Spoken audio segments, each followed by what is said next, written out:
You are listening to You Restored with Dr. Kelley Reis. To listen to all episodes, visit libertynaturalwellness.com.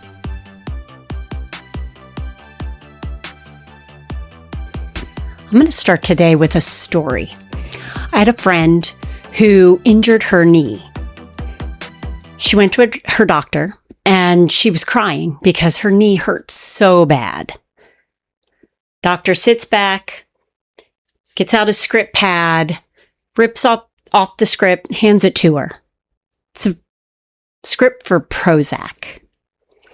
She goes in with a painful knee and she walks out with a prescription for an antidepressant. This is a major wrong happening right now. July 2022, a landmark, groundbreaking study, fully systematic review of all of the research that has to do with serotonin and depression. What did they find? No relationship. No relationship. This is huge. And this was 4 years ago. And the prescribing culture hasn't changed.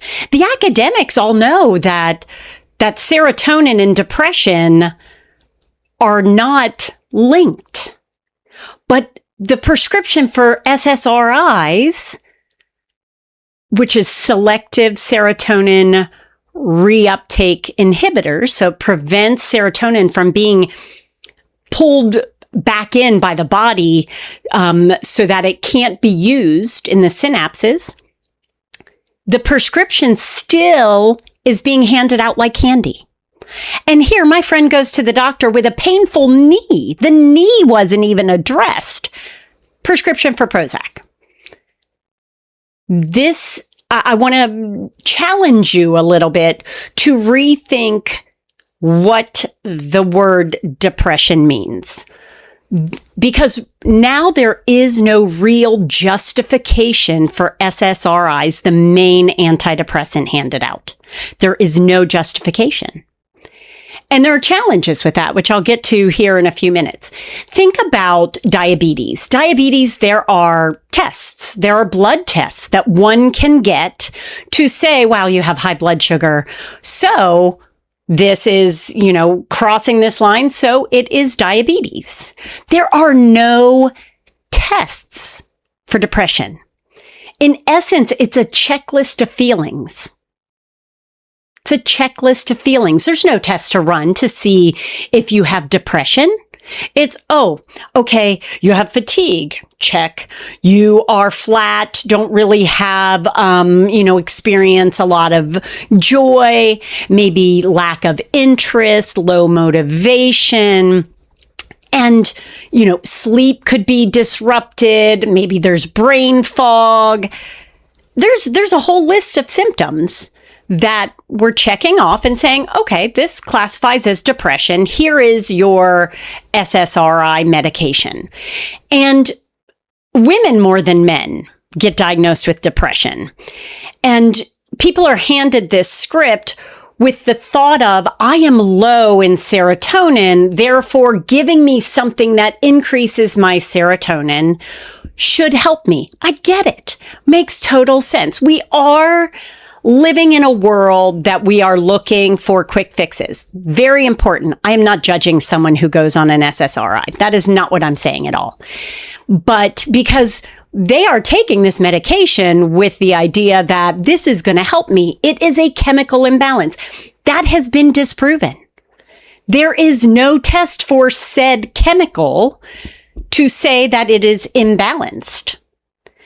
So we are being handed these scripts thinking I am replacing something I don't make enough of.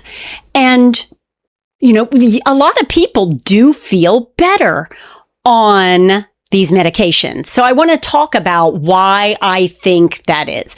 Number one, I think placebo. This, once again, I am not, saying that people are wrong for trying an SSRI. That is your choice. That is your freedom to try that.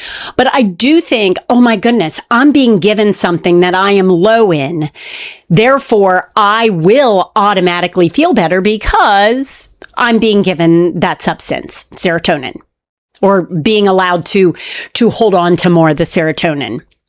And that, placebo is super strong. It's a super strong effect. But the other thing is a protein called BDNF, brain-derived neurotropic factor. This is a protein that supports neuroplasticity. Neuroplasticity is how your brain can ebb and flow, grow new pathways, get rid of old pathways, always changing. Neuroplasticity is probably one of the coolest things that happens in our body, that the brain is so adaptive. And when it is low, guess what? We get those symptoms. We get the flat feeling. We get no motivation. We get fatigue, brain fog. So low BDNF can give those symptoms. And SSRIs do a little bit over time elevate BDNF, which is probably why we see the SSRIs take a few weeks to take effect, because little by little it's raising the BDNF. And that's an important piece. I'm not going to lie. There is a little research showing that SSRIs are a little bit anti-inflammatory. And there is a definite neuroinflammation with some people with depressive symptoms. I'm just going to call it depressive symptoms right now. So decreasing a little bit of the inflammation, increasing BDNF, and placebo effect. I think those three explain why some get, some improvement, let's call it, some improvement in those depressive symptoms. Now, depressive symptoms, like I mentioned, the fatigue, low motivation, brain fog, etc., those match so many other things. And I think it's important to talk about what is not being ruled out before that script is being handed out.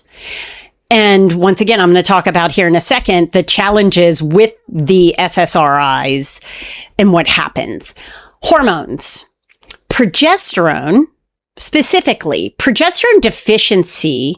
Progesterone is a big player with GABA. GABA, the neurotransmitter, the calmer for the body. When progesterone is deficient, GABA ends up being deficient. So that person's going to end up feeling anxious. I can't sleep.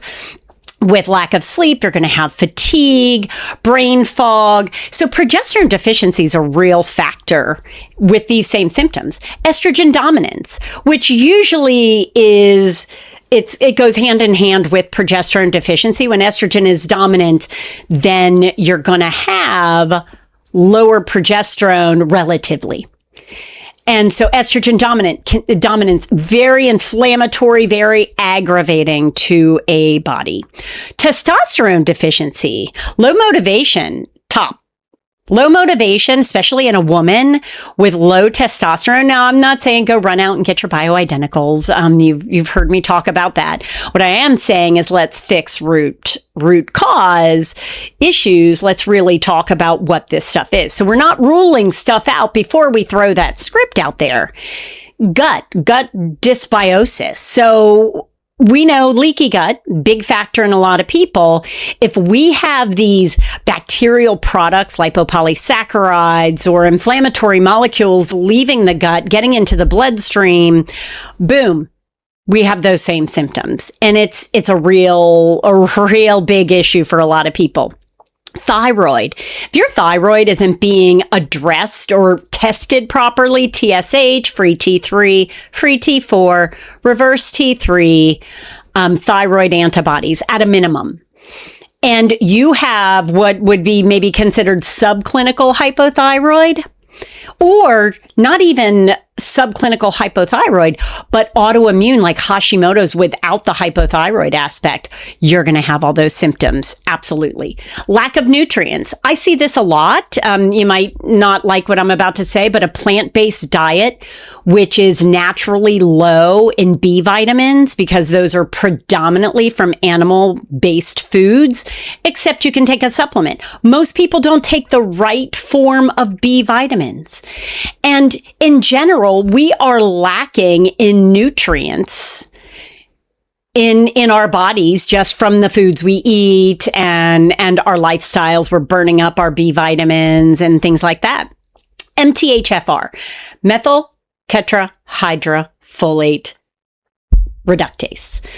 This is really important. A lot of people are hearing, I'm a poor methylator. What does that mean? Too much. I don't want to get too involved in that right now, but it's a genetic variant where some people do not convert folic acid or folate into methylfolate, which is the usable form for the body.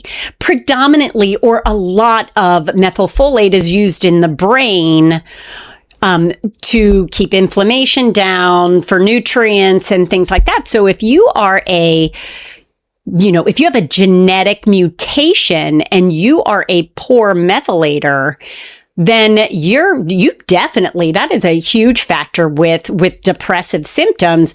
It's actually a genetic mutation that no SSRI is going to fix. Mold and biotoxin illness. I have absolutely seen these same symptoms with biotoxin illness. And a lot of people don't realize that they may have mold in their house. And I have a lot of people run an ERMI, which is an environmental relative moldiness index. That is a test for your home looking at what kind of mold spores have settled on surfaces. And so that we can better understand what is, that is mold part of the issue. And then the last one that I want to talk about, really important, grief. If a person is experiencing loss, whatever that loss may be, because that loss is unique to them and important for them, we are allowed to grieve. So if someone is grieving, and there's no time limit that someone should put on grief. So if we're given a prescription to modify our serotonin, but we are really going through a grief process, this is a big problem. This is a big problem.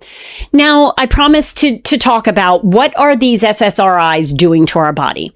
So we have serotonin receptors in the synapses between our neurons. So neurons are brain cells, neuro cells, and there's a space in between those. And there are receptors that stick out from those end pieces into that synapse.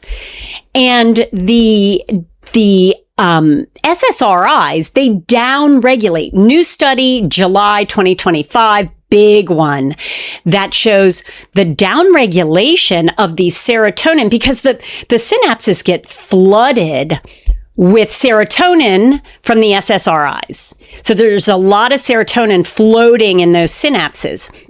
And so the body's natural response is, whoa, too much. Let's downregulate. We don't need so many receptors and so much serotonin sitting on those receptors because we have to keep everything in balance.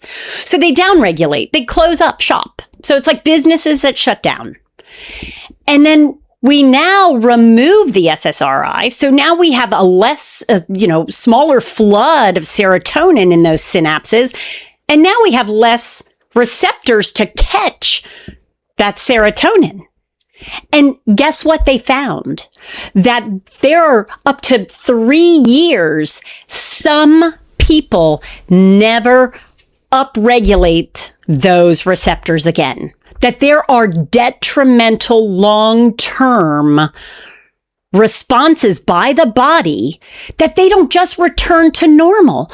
People have a really, really tough time getting off of SSRIs because of this.